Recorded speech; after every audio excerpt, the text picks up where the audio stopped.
3rd.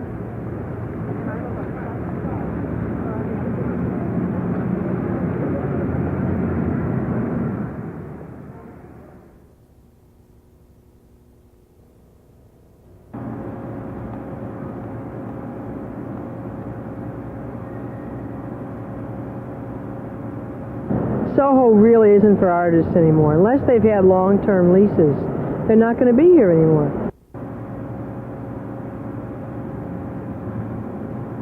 When I came here in 1970, at night it was a barren wasteland. I mean, the fact that there were a few lights at the street at night, that's all there were. And absolutely quiet.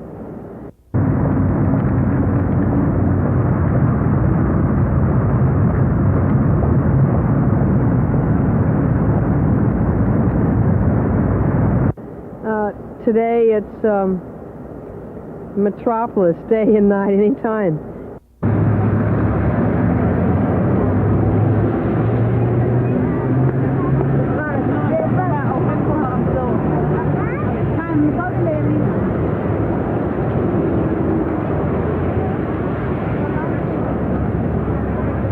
And the further over west you go, Green Street, Worcester, by the time you get to West Broadway, you can't find a place to walk. I wouldn't consider going West Broadway in the weekends.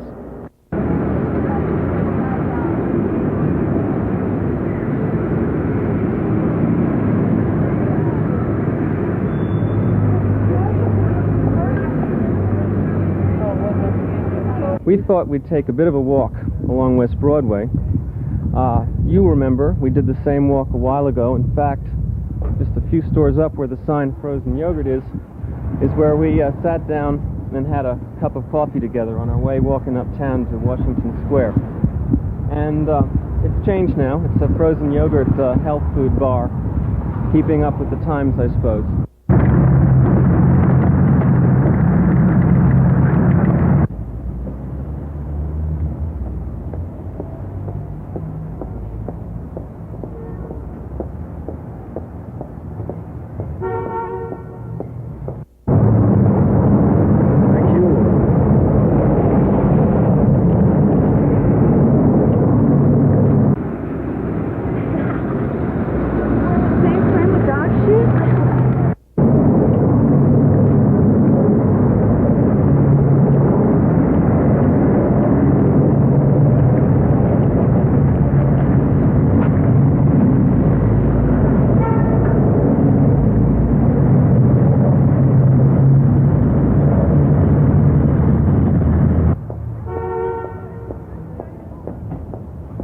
Working today?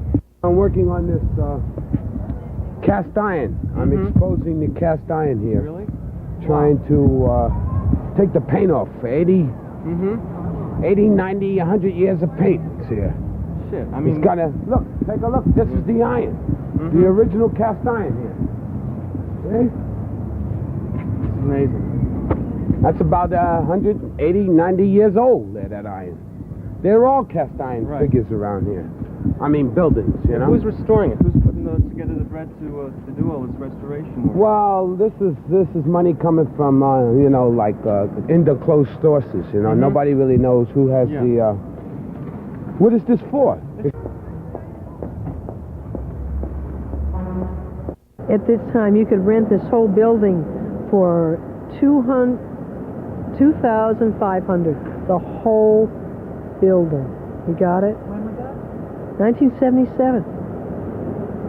Really?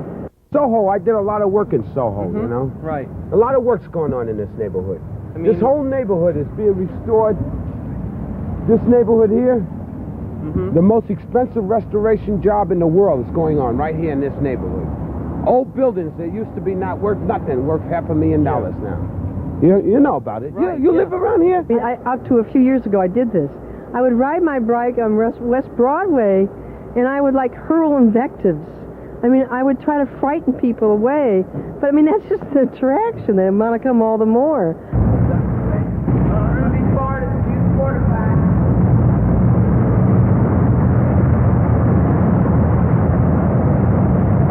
Because their own beige life, somehow they find some dream, some wonderment, and they come to Soho.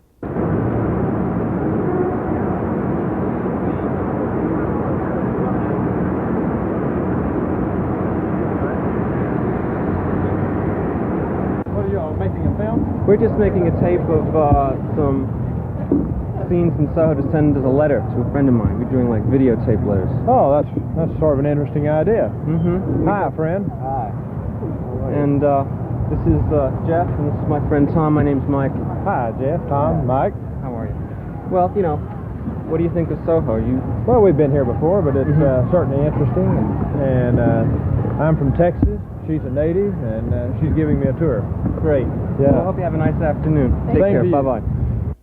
Do I want to do what? Streetside interview. Sure. Why did you come to Soho? I wanted to get home. That's the best reason.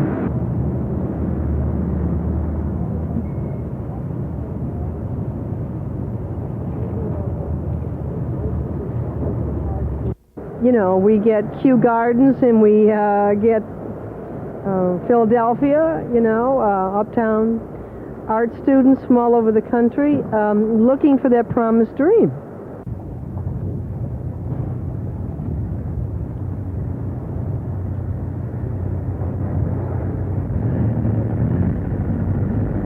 I mean, it used to be tour buses. I can remember when they used to pay us $50 and a tour bus would come, and these lady luncheon types would come from a club and look at the loft, you know, and you became an artistic commodity, like a zoo, like an animal in a zoo. I did it a few times, admittedly. $50 is $50. And $50 bought a little more in the 70s than it does now.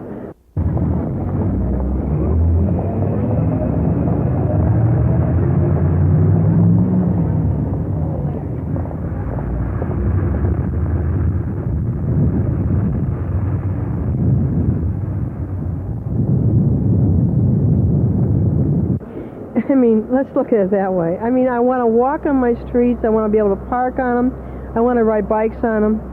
$1.50 a square foot.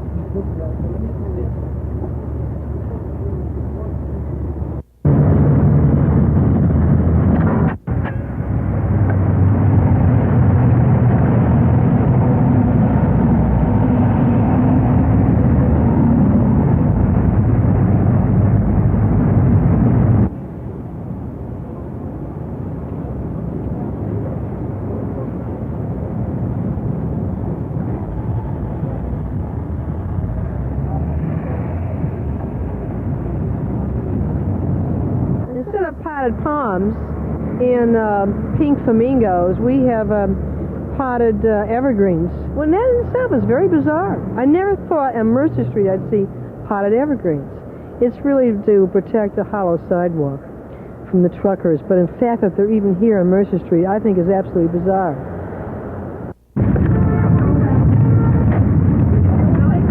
Hey, how you doing? Good. How's it going? Doing videotape? Taping. Yes, on the street through Soho. What else to do on a Sunday afternoon? Particularly one with some light. What? Particularly one with some light. There's a lot of light today. Yeah, I know. I was up on a roof shooting. I'll see you.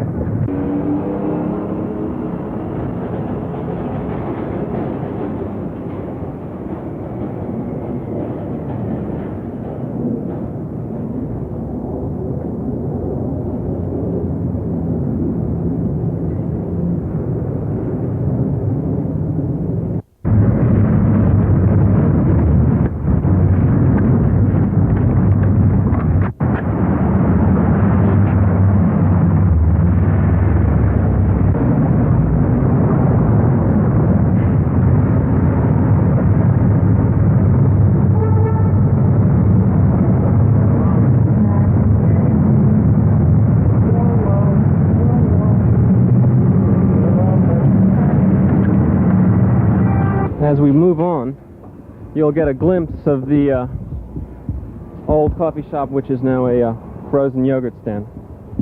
This change, along with all the other development the guy was talking about, has really been in the past, 2 years since you were last here. And it's more than, art galleries now. A lot of people have lofts and apartment sort of spaces that, worth more than like suburban homes. It's a incredible change which has happened.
Even across the street, they're doing bales of material right now. There used to be bales of paper. The bales that they're dealing with, that's what this building was. It was a waste paper collection place, and then the trucks would go to places like Markel in New Jersey. And we were the only artists that lived here on the top floor when I moved in. They had never rented to an artist. And being the only woman here, I will tell you, all the longshoremen were respectful.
And so what I did is I made the men in the factory here, I made them Thanksgiving dinner. They would buy the turkey and I would do all the fixings. And they'd have it down their lunchroom on the 3rd floor. That's when it was just the longshoremen on all the shore, and all the floors but mine, the top. Those are very fancy, gorgeous lofts down there. I imagine they sold for a very pretty penny. Certainly Enchanted Forest, which is a very cute doll store or toy store. It's lovely. Certainly this building right here, right above Global Village. Global Village, you know, was there when I came in the 70s. John Riley's place. Now he's on the 2nd floor, but now you see they're getting ready to rent the store floor. I imagine they'll be renting it for about something like $3,000 to $4,000 a month. I know the landlord here charges my ground floor here, the tenants pay $2,500 a month. When he took over the building in 1977, I mean, if I'd had my act together and I had the money and I just didn't.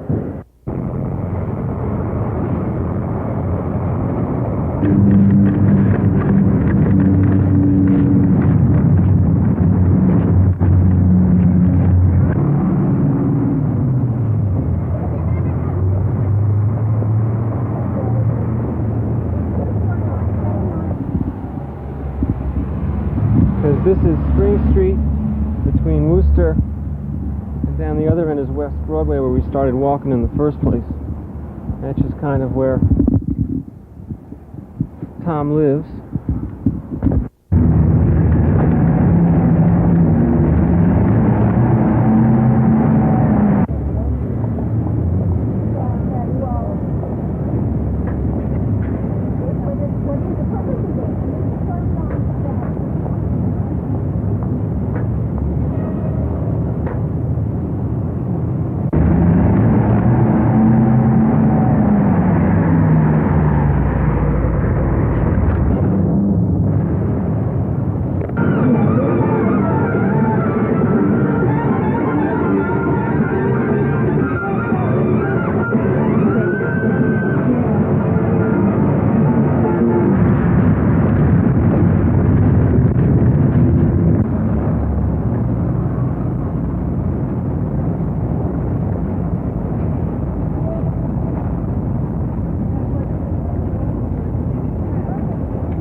Yeah, I'm ready to go inside, sure. Okay.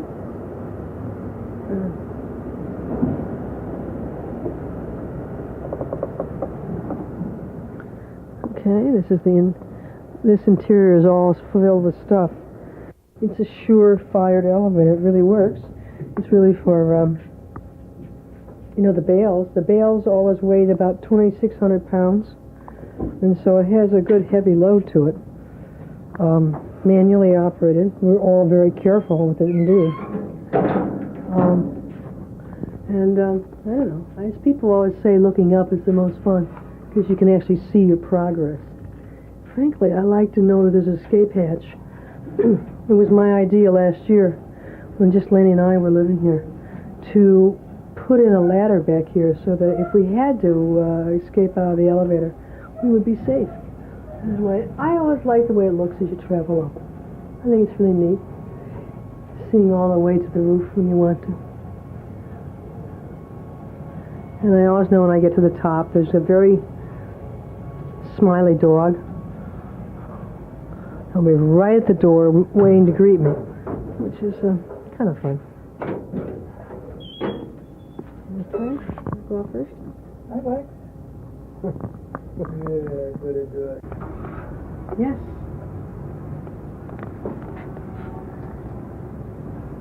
And even if the elevator shaft is open, he won't, I can leave it open, he won't go down. Because he knows. I don't know how he knows, but he knows. That's all my sculpture. Waiting to find homes.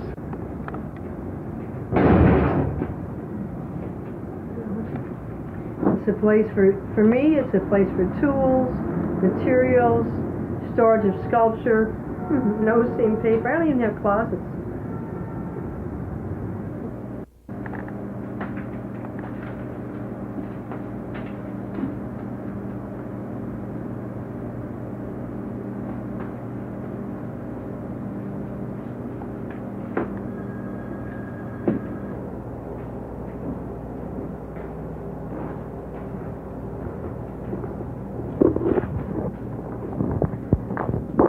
So this space I used for many years. It's just been in the last 3 or 4 as my rent went up to help kind of carry the carrying cost of the whole space. I have 2,500 square feet that I began to rent. This front place is a painter's studio for day painters to come in. And I've had one painter, Bill Ravinovich, who did acrylic painting, and now I have Doug Florian, who does oil painting. I love the space. I used to do huge sculptures, and I needed all the space. I'd have Earth Mother Goddess, which is still back there, and it filled up the whole space. Her whole environment was 25 foot wide. When we first came here in the 70s, we thought space went on forever. People came down here for space. It wasn't certainly the chic thing to do. People simply wanted space.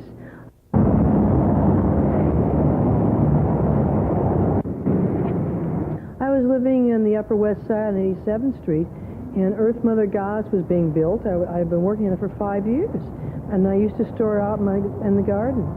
My asthma doctor said, "You're living with the fumes of polyester resin. You can't do it. They're in with you day and night. You had to get a big loft." And so I came down to this loft and began to work and continued to work in polyester resin and fiberglass. And I'd have a big industrial fan. I still have them now. Absolute fans. One behind me, one pushing the air out. I had a jumpsuit, I had mask, I had gloves, and that's how I worked in polyester resin. Nevertheless, there still was a poisonous time. At any rate, I would work in this area. I've actually lived back here, had beds back here. I've done a lot of performance work down. Happy Birthday, I'm 40, done in 1976, that monumental film that I did. The Last Supper scene. All the scenes that needed a lot of space were done here, in this particular section. But there's a lot of stuff. I don't know what I'm going to do. I won't find comparable space, because this kind of space in Manhattan is just no more.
Where are the artists going to go?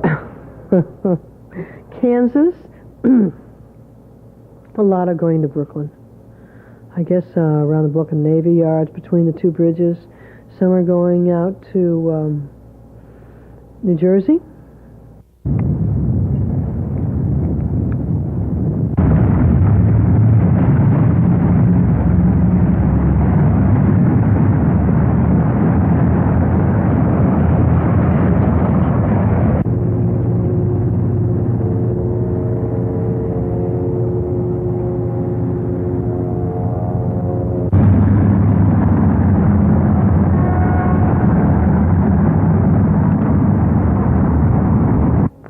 They're looking for, they need space, they need good rents. His artists, like all freelancers, don't have that kind of money.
See, what you're doing is you're spreading thin that art line. You have to recharge each other. And that problem is, it's like what happens in L.A. The art is, you have to travel hours to go to different places. There's not that concentrated creative energy, that cross-fertilization.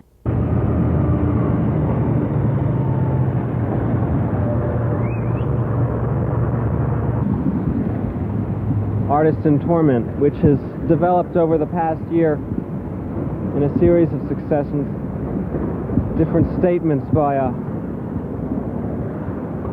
guess contemporary New York artists.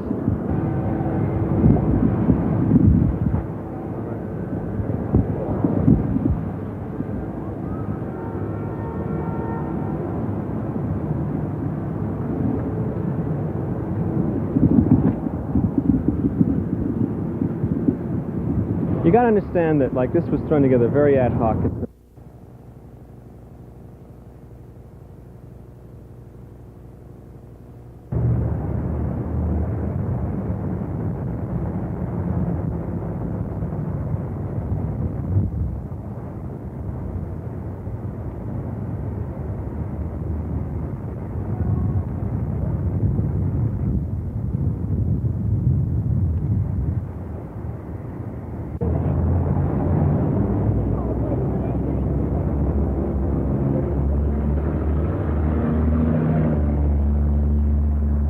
The idea, you can go from your studio and go out and have a drink, whether it's cafe living or you go to clubs or whatever. However one socializes. You go to a poetry reading, you go to an art exhibit. It's the kind of thing, you go from your studio in 10 minutes, you're at a gathering place where other artists talk. And you can exchange ideas. Or you meet someone at an opening, you want to take them to your loft space to show your newest work. That's how you make connections. That's getting expensive in every way. That's being destroyed. That basic networking that artists have done for centuries is gone.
You know, there used to be what they called the club, and there the artists went and talked about the creative issues. That happened in the 50s and the 60s, time of Philip Guston and who else was part of that? Rauschenberg was part of that. Jackson Pollock. When I first came to New York, which was about 1957, there were still some remnants. I came and I was in the Camino Gallery on 10th Street, and then the people would meet in the Cedar Bar, and the great luminaries would get together and talk, and lesser luminaries too. And I was very much a green artist, but felt it was really important to go to hear the issues of the day about abstract expressionism. And I remember the club. I did go quite often. That kind of cross-fertilization after a day of working in the studio is very exciting. It's gone. It literally is gone.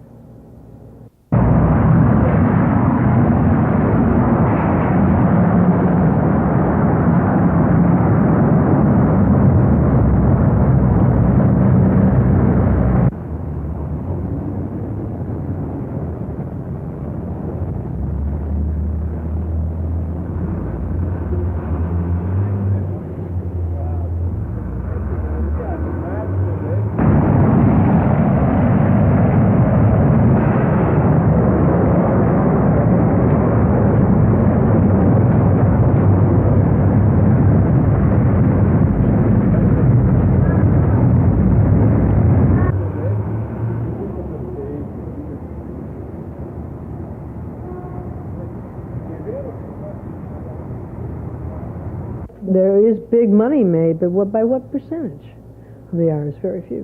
What do you think Soho is now? A tourist trap. Anything else? A forgotten dream.